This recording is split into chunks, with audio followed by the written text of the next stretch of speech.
Imagine this. After 22 years apart, your mother shows up at your doorstep, begging you for $50,000 to cover medical treatment. What would you do? I was in that exact situation. I was ready to help her. But then my grandparents revealed her secret and I turned her away. So, what was my mother's secret? Please stick with me. I'm going to tell you everything that happened in my life. Hello, everyone. My name is Lisa. I'm 30 years old and work as a tech engineer in San Jose. Right now, I live with my grandfather, Robert, who's 75, and my grandmother, Kayla, who's 73, in a 3-bedroom house in the suburbs of San Jose. This house resulted from years of hard work and saving every penny I could. It's a gift I gave to my grandparents because I wouldn't have the life I have today without them. The story of my life began 22 years ago. Back then, I was just 8 years old in 2nd grade. I used to have a happy family. I had my dad, Miles, and my mom, Grace. My dad was once a sales director for a well-known furniture company in the early 2000s. As for my mom, she worked as an accountant at a small firm. I still remember the afternoons when my parents came to pick me up from school. I remember the days when my dad carried me on his back and said, "My daughter is the best. I'm proud of you." I remember the nights when both of them would sit by my bed and read me fairy tales or take turns staying with me at the hospital whenever I was sick. I thought I would grow up surrounded by their love and that our family would stay happy forever. But one day in April 2003, the happiness and peace in our family officially shattered. I still remember that day clearly. Around 3:00 in the afternoon, my mom came to pick me up from school much earlier than usual. Her eyes were red and tears wouldn't stop falling as she held my hand and walked me to the car. She said with a shaky voice, "We're going to pick up Dad." At that time, I didn't even understand what death was. When I heard we were going to get Dad, I was excited. I ignored the tears on her face. 20 minutes later, the taxi took us to the hospital. After my mom showed proof of kinship, they let us in to see Dad. The cold air in that room made my spine shiver. I saw my father lying there, a cloth covering his head. I thought he was sleeping like always. I walked over, gently shook him, and said, "Dad, wake up and play with me." But he never answered, and my mom just sobbed uncontrollably. All I knew from what my mom said was that Dad was going on a long trip for work and wouldn't be back for a while. It wasn't until I got older that I understood what death meant, that I realized my dad was never coming back. He had died in a highway accident. A drunk driver had crashed into his car while he was on his way to meet a client. That moment buried me in a kind of sadness I couldn't describe. And from the day my dad passed away, my life took a turn no one could have seen coming. 3 days after the accident, my father's funeral was held at a Baptist church near our home. A lot of people came to say their final goodbye. His coworkers from the furniture company, our neighbors, and friends from his college days were there. The small room was packed, filled with sobbing from every corner. My grandparents arrived early that morning. I saw them crying beside the casket where my dad lay cold and still. His face looked like he was in a deep sleep. My grandmother gently placed her hand on his forehead, whispering words no one could quite hear. My grandfather stood frozen like a statue, but tears streamed silently down his face. For some reason, when I saw them crying, I walked up and said to them, "Dad's just away on a business trip." They pulled me into their arms and broke down even harder after I said that. My grandma held me tightly, her whole body shaking. My grandpa dropped to his knees and wrapped both of us in his arms. The 3 of us cried together like we were one. My grandparents had only one child, my father. It wasn't until I got older that I began to understand the depth of their grief. They had lost their only son, the man they had raised and loved for 32 years. After my father's funeral, everything about our lives began to change. My mom started drinking red wine from morning until night. She smoked Salem cigarettes nonstop. And for 6 months after Dad passed, she was constantly irritable with me. As for me, ever since the day Dad died, I kept hoping he'd come back to visit me. Just once, I would sit by my bedroom window, staring at the road, hoping to see his familiar blue Honda Accord pull into the driveway. Some nights after drinking, my mom would yell at me for small things, leaving my toys scattered around or not finishing dinner. Her voice was rough and full of pain, utterly different from the gentle mother I used to know. During those moments, I wished more than anything that Dad were there.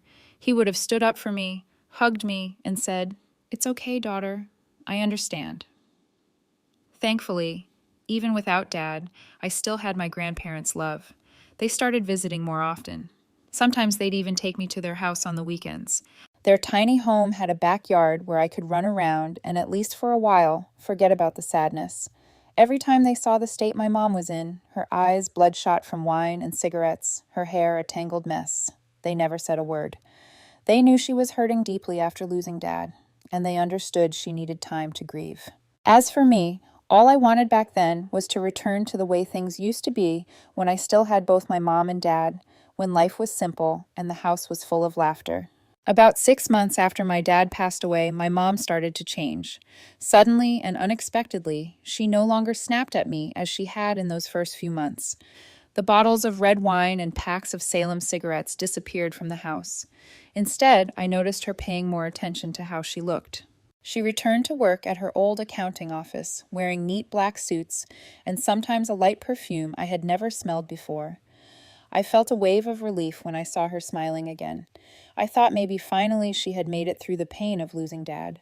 I hoped life might go back to normal. But then I started noticing something else. She was coming home later and later. Before, she always got home by 5 o'clock to make dinner. But now, she sometimes showed up around 7 o'clock or even 8 o'clock, saying she had to work overtime or go out to dinner with coworkers. She'd ask my grandparents or a kind neighbor to pick me up after school on those days. While I waited for her in the evenings, I'd sit in front of the TV watching cartoons. The house felt strangely quiet, just the ticking of the wall clock filling the space. During those moments, a strange feeling would creep in. Even though she seemed happier, I couldn't help but feel distant from her in a way I couldn't explain. There were times when she laughed and I saw something different in her eyes, a spark I had never seen before, not even when Dad was still alive. Sometimes the house phone would ring at odd hours, and she'd rush to answer, her voice soft and secretive. When I asked who it was, she'd smile and say, "Just a coworker, sweetheart." I was still too young to understand everything happening. But something in my gut told me that our lives were entering a new chapter, and beneath all the changes I saw in her, there was a quiet, unshakable feeling deep inside me that something much bigger was waiting just around the corner. When I was a kid, I thought losing my dad was the biggest tragedy I'd ever face, but things didn't stop there. A year after my father passed away, my mom took me to my grandparents' house one weekend. On the drive over, she kept her eyes on the road and said, "I have an important appointment today. I promise I'll pick you up at 7 tonight." I replied, "Okay," without asking anything else. I noticed she wore her nicest blue dress that day, had more perfume than usual, and was wearing the gold necklace Dad had once given her. After Grandpa and Grandma opened the door and welcomed me in, Mom rushed off without saying goodbye. For some reason, I felt a strange uneasiness growing inside me all day. Even though I was only 9, I thought I was about to lose something. Not even playing with Grandpa or watching Grandma make my favorite pancakes could shake that anxious feeling. By 7 o'clock, Mom still hadn't shown up. I kept glancing at the clock on the living room wall. Seeing how I kept checking the time, my grandparents tried to reassure me. Maybe she's stuck in traffic or the appointment ran late. Don't worry. By 8, there was still no sign of her. I stood by the window, staring out at the porch, hoping to see the headlights of Mom's familiar Toyota Camry pulling in. By 9, she still hadn't arrived. That's when Grandpa and Grandma started getting worried. Grandpa Robert pulled out his phone and tried calling my mom, but the call wouldn't go through. He called again and again. All we heard was the long, empty ring. No answer each time. At that moment, my grandparents feared the worst, that something had happened to her, just like what happened to my dad. But if there had been an accident, surely the hospital would have called by now, or the police would have shown up at the door. I watched Grandpa pacing across the living room, phone in hand, face tight with worry. Grandma sat beside me, her arm around my shoulder, but her eyes drifted toward him. After a few seconds of hesitation, Grandpa finally said to Grandma, "Let's go. Let's check if Grace is at home." As soon as he said it, Grandma hurried to grab my coat, and Grandpa drove us back to our house to look for Mom. But when we got there, the lights were still off. Her car wasn't in the driveway, meaning she hadn't come home. Even the mail was still untouched in the box by the door. Grandpa tried calling her again, but still nothing. We just sat there in the car for another 30 minutes. No one said a word. Eventually, Grandpa let out a long sigh and drove us back to their house.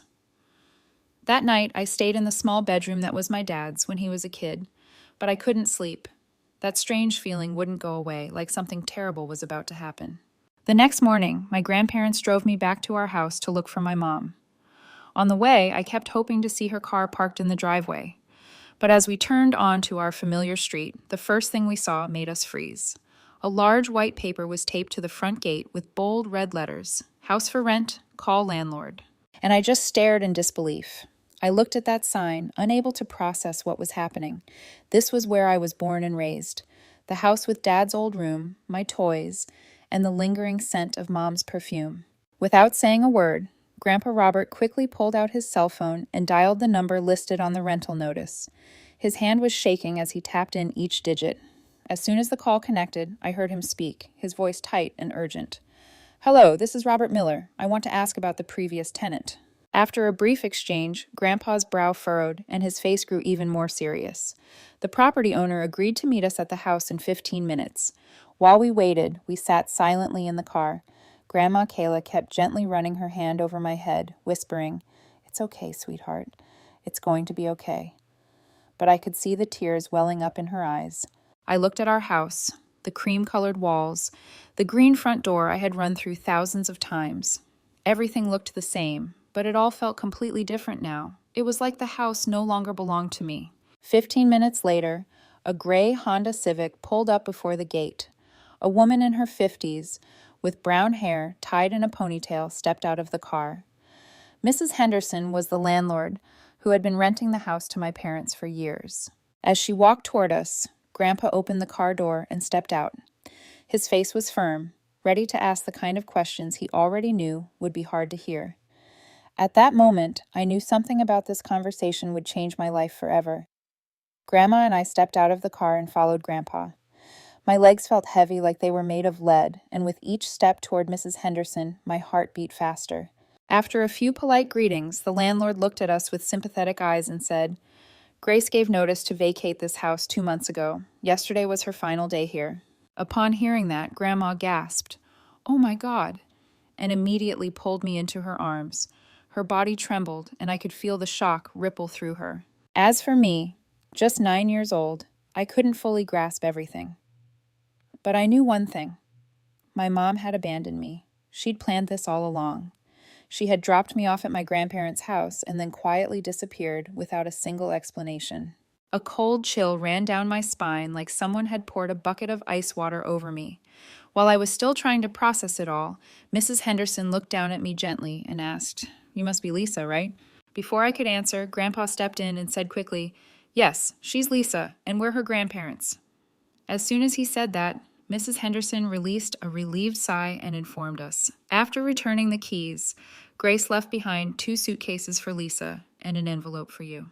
She walked to her car, opened the trunk, and pulled out 2 blue suitcases my dad had bought for our family trips. Along with them was a thick yellow envelope. The moment Grandpa took the envelope, he tore it open.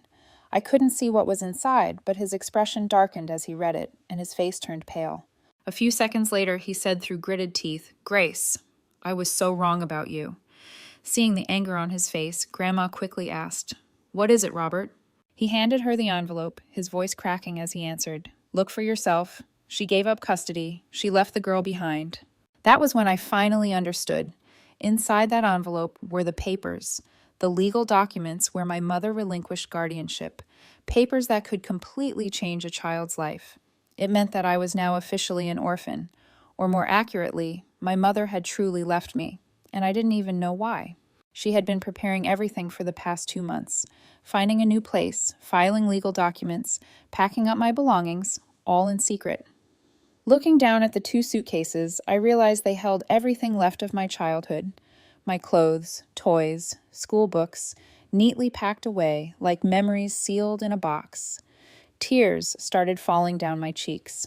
For the first time since my dad's death, I cried not because I missed someone, but because I felt utterly abandoned. Grandma saw me crying, knelt beside me, hugged me tight, and whispered, "It's okay, sweetheart. We'll take care of you. We'll never leave you." Grandpa, now calmer, walked over to Mrs. Henderson to settle a few last matters. His voice was low, as if he were trying to keep his emotions under control. About 5 minutes later, he returned carrying both suitcases in his arms. His voice was tired when he said, "Let's go home." On the way back to my grandparents' house, I sat silently in the back seat, staring out the window. Everything outside passed by, like a blur of fading images. I knew from that moment on, my life would never be the same again. And deep down, I could already see what was waiting for me ahead. Days without a mother, questions without answers, and a long road I'd have to walk alone. That night, I cried myself to sleep. The tears just kept falling onto my pillow. Grandma stayed up almost the entire night to comfort me. Whenever I jolted awake, I saw her gently brushing my hair with soft, soothing strokes.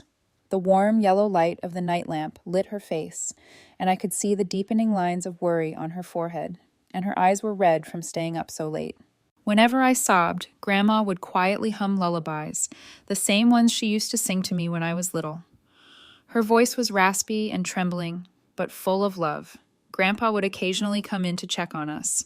I could hear his footsteps on the wooden floor, light and careful, trying not to wake me. He'd stand in the doorway watching me and Grandma with a look of deep sorrow in his eyes. Once I woke up in the middle of the night and saw them whispering beside my bed. Even though they tried to speak softly, I still caught a few words. "What are we going to do, Robert?" Grandma asked. "We'll raise her. She's just a little girl," Grandpa replied. Even in the depths of heartbreak, after being abandoned by my mother, I still felt one thing. I wasn't completely alone. Maybe the most incredible blessing was having my grandparents by my side. They weren't just relatives. They were the angels guarding the nightmare-filled sleep of a 9-year-old who had suddenly lost everything. Around 3 in the morning, when exhaustion finally overtook the pain, I fell into a deep sleep. The last thing I saw before drifting off was Grandma still sitting there, her hand running gently through my hair, as if she was afraid that if she stopped, I'd disappear, just like my mother did. After everything that happened, I finally understood the meaning of family. It's not about who brings you into this world, but who never walks away. Grandpa gently shook my shoulder the next morning and said, "Lisa, wake up, sweetheart. We've got something important to do." My eyes were still swollen from crying all night, but I nodded and sat up. Grandma laid out clean clothes and made a simple breakfast, toast with strawberry jam. After eating, Grandpa led me to the car and said, "We're going to the police station to take care of your situation." The drive to the San Jose Police Department took about 20 minutes. I sat quietly in the back seat, watching the tall buildings and trees pass by through the window, while Grandpa stayed focused on the road. When we arrived, I saw the police station building with the American and California flags fluttering at the entrance. Inside, the air was serious. Phones ringing nonstop, people walking in and out, everyone moving purposefully. Grandpa walked up to the front desk and told the officer on duty, "I need to report a case of child abandonment." The moment I heard the word abandonment, my heart sank again. I held tightly onto Grandpa's hand as the officer guided us into a small room for processing. Inside the room, Grandpa explained in detail how my mother had left me and surrendered guardianship through official paperwork. Then he said firmly, "We want to become her legal guardians." The officer carefully wrote everything down, occasionally glancing at me with sympathetic eyes. At that moment, I knew this was just the beginning. A series of events was unfolding that would change everything. A week later, my grandparents officially became my legal guardians. I still remember the day Grandpa held those signed papers in his hands, his eyes filled with relief and worry as he looked at me and said, "From now on, you're officially living with us." And just like that, at 9, my grandparents became the only family I had left in the world. At the time, Grandpa Robert was 55 years old. He worked as a plumber for a small company in San Jose, making $30 an hour. Grandma Kayla, 53, was a custodian at a nearby elementary school, earning about $800 monthly. Their combined income was around $2,200 monthly, a modest amount even by 2003 standards. But with that limited income, they raised me without ever complaining. I still remember the evenings when they sat at the kitchen table, bills for electricity, water, and rent spread out in front of them, calculating every last dollar. Grandma often sighed softly and said, "Looks like this month's going to be tight, Robert." But Grandpa always reassured her with the same response, "Don't worry, we'll figure it out." When I turned 12, Grandpa retired and his monthly pension dropped to just $1,300. Life got even harder, but they still never let me feel the weight of it. They always put me first. There were freezing winter nights when I saw them turn off the heater in their bedroom to save on the electric bill, but they always ensured my room was warm. They wore old faded sweaters year after year, but they never failed to buy me new clothes for school at the start of each year. What touched me the most was when I got accepted to college. My grandparents decided to sell a small piece of land they owned on the outskirts of Riverside, the only inheritance they had set aside for their old age so that I wouldn't have to work a part-time job. When I found out, I cried and told them, "I can work. You don't have to sell the land." But Grandpa firmly said, "You just focus on your education. We're selling this land so you can have a better future. Instead of working, you can concentrate on school." To me, they were more than just grandparents. If it weren't for them, my life would have gone in a completely different direction. Maybe a foster home, perhaps an orphanage, or possibly somewhere much worse. As for me, ever since I moved in with them, I grew up faster than most kids my age. I learned to pay attention and notice their struggles without them saying anything. I understood we weren't wealthy, so I never asked for expensive things like other kids. I started learning to cook when I was 11 to help Grandma with chores. My first meals weren't delicious, but Grandpa and Grandma always smiled and cleaned their plates, telling me it was delicious. When my friends invited me to expensive outings, I often politely declined. Instead, I'd ask them to our house where Grandma always had fresh cookies ready, and Grandpa told the best stories from his younger days. The most important thing I learned from my grandparents was the value of sacrifice and unconditional love.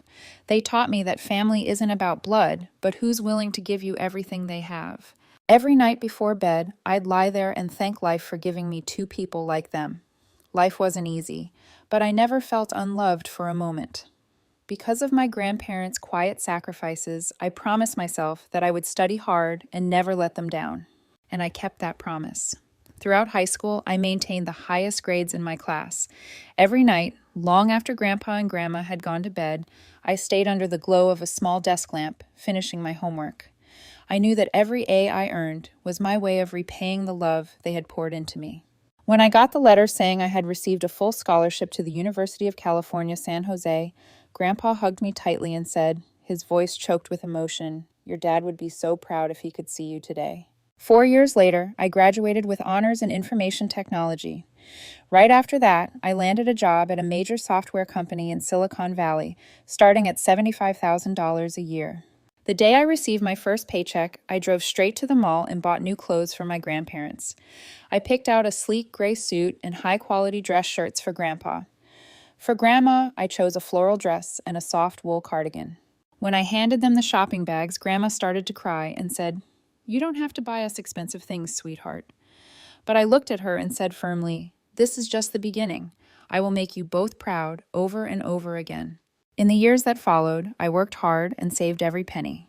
I lived in a small apartment, ate simple meals, and spent most of my income on one goal, buying a house. By the time I was 27, I had saved enough to buy a 3-bedroom home in the suburbs of San Jose, the house we live in today. It has a big yard, a modern kitchen, and most importantly, a spacious living room with a window that looks out over a rose garden. To thank my grandparents, I told them I wanted the house to be theirs, but they firmly refused. Grandpa shook his head and said, "You keep the house. Just seeing you succeed like this is more than enough for us." I tried another way, since I couldn't convince them to accept the house as a gift. I said, "Then come live with me. The house is big with 3 bedrooms and you'll have space. And honestly, I need someone who can cook meals, Grandma's meals." After much persuasion, they finally agreed to move in with me. To me, this wasn't just about gratitude, but about continuing the story we had built together. Our family story, one full of sacrifice, love, and the kind of bond that never breaks. As for my mother, after the day she left me without a word, I thought I'd never see her again. In those early years, living with my grandparents, I missed her sometimes. There were nights I'd lie in bed staring at the ceiling, wondering where she was, if she was healthy, if she was happy with her new life. I imagined scenarios where she'd return, apologize, and explain everything. But as I grew older, I stopped thinking about her. The pain gradually faded and was replaced with a quiet sense of acceptance. I learned to live without her. I built my life around the love of my grandparents. I truly believed our paths would never cross again. She was like a character in a story that had long since ended, a piece of the past I had come to terms with and let go. But then after 22 years, she came back. After all those years of silence, no one knowing where she went, who she was with, what she was doing, or even if she was still alive, she suddenly appeared. 3 days ago, a woman showed up at the gate while I was helping Grandpa fix a leaking water pipe in front of our house. I noticed her from a distance several minutes before she walked up. At first, I assumed she was waiting for someone, a neighbor, maybe a taxi driver, so I didn't pay much attention. I kept tightening the pipe fittings while Grandpa gave directions beside me. Almost 10 minutes passed. I noticed the woman kept glancing toward the house, her eyes following our every move. There was something in how she stood, not like someone waiting, but someone watching, hesitating, measuring. Annoyed by her presence, I stood up, wiped my hands, and walked straight to the gate, ready to ask who she was and why she kept staring at our house. In my head, I wondered if she was a private investigator or someone with bad intentions. But I froze when I opened the gate and looked her in the face. My heart felt like it stopped beating. The face I once loved more than anything as a child was now older, lined with wrinkles around the eyes and streaked with gray in her hair. But those unmistakable blue eyes and that familiar smile were still there. It was Grace, my mother, the woman who vanished from my life when I was just 9 years old without a single explanation. At that moment, time felt like it was standing still. All I could hear was the sound of my heartbeat pounding in my chest. After a long, heavy silence, my mother slowly stepped closer. Her eyes were red and swollen like she had been crying for hours. Her voice trembled as she said, "Lisa, can I please talk to you?" Hearing her voice again after 22 years, older, shakier, but still painfully familiar, I stood frozen, unsure how to react. 2 decades of silence, suddenly shattered by that voice I hadn't heard since I was 9. When I didn't respond, she pleaded, "Lisa, I know I made a terrible mistake, but I need your help now. I have stage 4 lung cancer. The doctor said I need $50,000 for surgery. Otherwise, I only have a few months left." At the mention of $50,000, I instinctively stepped back. She hadn't come back to apologize. She hadn't come back to explain. She came back to ask for money. She noticed my reaction. "I know it's a lot, but I heard you're successful now. You're an engineer and you have a beautiful home. I'm not asking for a handout, just a loan. I'll pay it back." And right then, I felt this vague, sinking certainty that the answers I'd waited 22 years for were never going to come. While frozen in shock, trying to process what had just happened, I heard the familiar sound of footsteps behind me. Grandma and Grandpa, they must have listened to the unfamiliar voice and come outside to see what was happening. When they saw my mother, Grandpa Robert's face went pale. Grandma Kayla raised a trembling hand to her mouth as if she couldn't believe what she saw. Grandpa stepped forward, his voice cold and sharp as he asked, "Grace, what the hell are you doing here?" My mother glanced at them, visibly uncomfortable, but tried to keep her composure. She replied, "I came to see my daughter." At the words, "my daughter," Grandpa let out a bitter laugh and shot back, "Your daughter? You left her when she was 9. She's 30 now. What could you possibly have to say to her?" My mother dropped her gaze and stayed silent. After a few seconds, Grandpa pressed again, this time with a harder edge in his voice. "While we're at it, care to explain what happened to the $110,000 life insurance payout after Miles died? Where did that money go, Grace?" His words hit like a bolt of lightning out of a clear sky. My mother froze, her face pale as she stammered, I don't know what you're talking about." But Grandpa wasn't having it. His voice turned stern, firm, unshakable. "Don't pretend. I know exactly what happened. You took that insurance money and ran off with your boyfriend, David Peterson, from the accounting firm." My mother immediately denied it. "No, you've got it all wrong. I didn't do that." But no matter how she tried to deny it, Grandpa wasn't fooled because he had proof. He gave her a cold, knowing look and said, "You think I'm stupid? Mrs. Henderson, your old landlord, told me everything. She said you and David planned this for months. You rented a place in Las Vegas with cash and told her you were starting a new life." At that point, my mother couldn't deny it anymore. She just stood there trembling. Hearing everything laid bare, I felt a wave of anger rise deep inside me. I stared straight into my mother's eyes and said coldly, "My mother died a long time ago. The person standing in front of me now is just a stranger." She reached out to grab my hand, but I yanked it away from her grip. Seeing her still trying to cling on, my grandparents immediately stepped in to protect me. Grandpa grabbed the garden hose nearby and sprayed her without hesitation, shouting in fury, "Get the hell off my property!" Grandma wasn't far behind. She stormed back with a bucket of water and splashed it right onto my mother, her voice firm and unyielding. "Don't you ever come near my granddaughter again." Soaked from head to toe, my mother still stood there, sobbing. "Please don't do this. I need help." But Grandpa turned back one last time and declared with absolute finality, "If you show up here again, I'm calling the cops. I'll report you for harassment and trespassing." And with that, under the pressure of my grandparents' fury and my cold rejection, my mother finally turned to leave. But before she walked away for good, she looked back at me one last time with eyes full of desperation and loss. After my mother left, the three of us stood there in silence. Grandpa turned off the hose, Grandma set the bucket down, and I stood still, watching the figure of the woman who used to be my mother disappear at the end of the street.